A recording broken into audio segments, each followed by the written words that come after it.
सचिन वाजे द्वारा देशमुख पर आरोप लगाने के बाद बीजेपी नेता आक्रामक हो गए हैं। सचिन वाजे महाविकास आघाड़ी के दामाद हैं। अब जैसे जैसे सचिन वाजे का मुंह खुलेगा वैसे वैसे महाविकास आघाड़ी का विस्तार होगा, ऐसा नीतीश राणे ने कहा।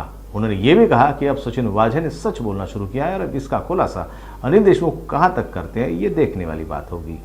सचिन वाजे हा महाविकास आघाडीचा सरकारचा जावई होता, म्हणजे ब्लू आर्ट बॉय म्हणतात।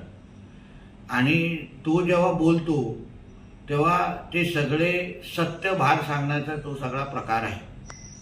आता काचेच्या घरात राहणाऱ्या लोकांनी अन्य लोकांवर दगड मारू नये हे आज सकाळी अनिल देशमुखांना कळलं असेल। ज्या अर्थी आमच्या फडणवीस साहेबांवर काही दिवसा अगोदर मोठे पेन ड्राईव्ह हलवत आरोप करत होते, आता जरा सकाळी जे सचिन वाजेंनी सत्य सांगितलंय त्याहीबद्दल जरा एक पेन ड्राईव्ह दाखवा आम्हाला, नाहीतर आज नाही तर उद्या सचिन वाजे असंच बोलत राहिला तर अनिल देशमुखजी आणि महाविकास आघाडीचे किती नेते परत आर्थरोड जेलमध्ये आपल्याला दिसतील ह्याचा हिशोबच नाही।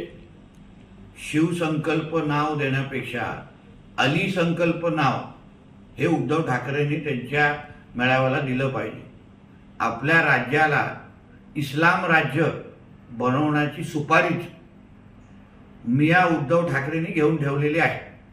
कारण का लोकसभेमध्ये ज्या अर्थी त्यांच्या सगळ्याच उमेदवारांच्या प्रचारासाठी पाकिस्तानचे झेंडे फडकवले गेले, पाकिस्तान जिंदाबाद पर्यंत नारे लोकांनी तिथे हे केले, त्याच पद्धतीचा हा अली संकल्प मेळावा जो आजपासून पुण्यापासून सुरू होतोय त्याबद्दल हिंदू समाजाने त्याची दखल घ्यावी।